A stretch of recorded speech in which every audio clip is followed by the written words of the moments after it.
ہمارے ہاں بہت زیادہ مسائل تب پیدا ہوتے ہیں جب لوگوں کی سوچیں اور رویے منفی ہونے لگ جاتے ہیں۔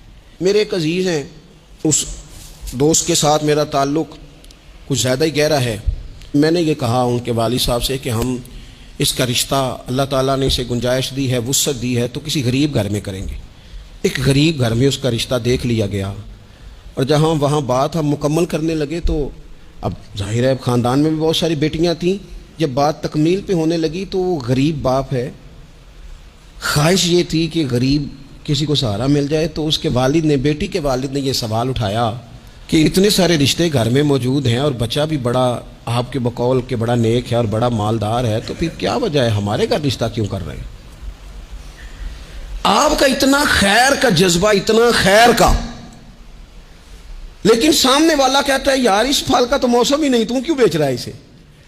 یہ تو نے اتنی خیر کی بات، رویے مثبت نہیں، لہجوں میں مثبت پن نہیں۔ ایک صاحب نے مجھے پرانی بات ایک دفعہ ٹیلی فون کیا، بڑی دور انہوں نے کسی پروگرام کی دعوت دی، تو میں نے کہا ٹھیک ہے میرے پاس وقت میں گنجائش ہے، میں آ جاؤں گا۔ کہنے لگے پیسے کتنے لیں گے؟ میں نے کہا نہیں کوئی پیسہ نہیں، میں انشاءاللہ آ جاؤں گا۔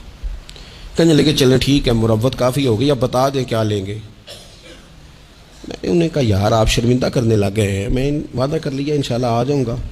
کہنے لگے اگر آپ پیسے بھی نہیں لیتے اور اتنا لمبا سفر بھی آپ نے کرنا ہے، پھر آپ کے مقاصد کیا ہیں؟ یعنی بغیر موسم کا پھل لوگ کہتے ہیں یہ کیا بات ہو گئی جی؟ بہت سارے جھوٹوں میں آپ سچ بول رہے ہیں تو سچ اجنبی لگنے لگ جاتا ہے، اس نے سچ ہی بول دیا ہے۔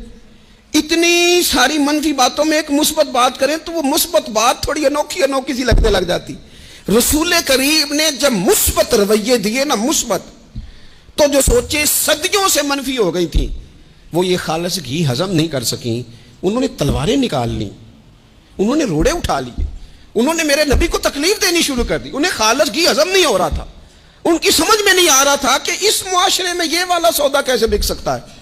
ایک رات وہ سارے تلواریں، نیزے، برچیاں لے کے میرے نبی کے گھر کا محاصرہ کرنے لگے، حضور کو شہید کرنے آ گئے۔ ان کے ہاتھوں میں تلواریں ہیں کہ ہم آج اس سچ کو معاذ اللہ مٹھائیں گے، اس خیر کے جذبے کو مٹائیں گے، اس دل میں جو اتنا درد ہے اس کی دھڑکن کو معاذ اللہ بند کریں گے۔ وہ سارے اتنا منفی سوچ لے کے حضور کے دروازے کا گھیراؤ کر رہے ہیں۔ قربان جاؤں میں معصوم آمنہ تیری شان پر، میرے رسول کیا فرما رہے ہیں؟ حضور فرماتے ہیں علی یہ پیسے لے لے اور لوگوں کی امانتیں واپس کر کے سویرے مدینے آ جانا۔ اور یہ لوگ جو دروازے پہ کھڑے ہیں نا، ان کی بھی امانتیں حضور کے گھر پڑی ہیں۔ ان کی سوچیں کتنی منفی ہو گئی کہ وہ شہید کرنے آ رہے ہیں، اور کریم کی سوچ کا یہ حال ہے کہ حضور ابھی بھی ان کا بھلا ہی سوچ رہے ہیں۔ وہ روڑے مار کے نا، روڑے مار کے گھر جا کے سو جاتے تھے، کانٹے بچھا کے رستے میں گھر جا کے سو جاتے تھے۔ وہ نبی کریم علیہ الصلوۃ والسلام کو معاذ اللہ تکلیف دے کے اپنے گھروں میں سو جاتے تھے۔ اور یہاں حالت یہ تھی کہ وہ جو پتھر مار کے سوئے ہیں نا، کانٹے بچھا کے سوئے ہیں، یہ نور سے بھرا ہوا وجود رات کو اٹھتا تھا اور ان پتھر مارنے والوں کی ہدایت کی دعا مانگنی شروع کر دیتا تھا۔ سلام اس پر، سلام اس پر کہ جس نے دشمنوں کو بھی کبائیں دیں، سلام اس پر کہ جس نے گالیاں سن کر دعائیں دی۔ ایسا انوکھا انداز، اتنی مثبت سوچ، اتنا مثبت رویہ۔ وہ احد کے اندر آ کے نبی پاک کے دانت شہید کر گئے، 70 صحابہ کو شہید کر گئے، اور شہید کر کے بس نہیں کی۔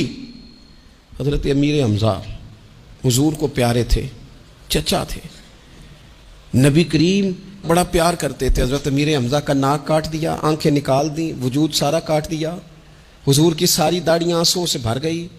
اتنا پیار حضور کو چچا سے، لیکن جب کہا نا حضور دعا کر دیں یہ تباہ ہو جائیں، تو نبی کریم کہنے لگے نہیں بھائی میں تو یہ دعا کروں گا یا اللہ انہیں ہدایت دے دے، انہیں پتہ ہی نہیں یہ کیا کر رہے ہیں، شعور نہیں نا یار، تھوڑا سا مثبت ہو جائیں زندگی میں، تھوڑا سا مثبت ہو جائیں۔ اور حضور نے پتہ کیا فرمایا ہے؟ مسلم شریف کے لفظ ہیں، حضور فرماتے ہیں اچھا سوچنا، اچھا گمان کرنا یہ عبادت ہے۔ تو کچھ نہ کر، تو بس اچھا سوچا کر، اچھا رویہ اختیار کر۔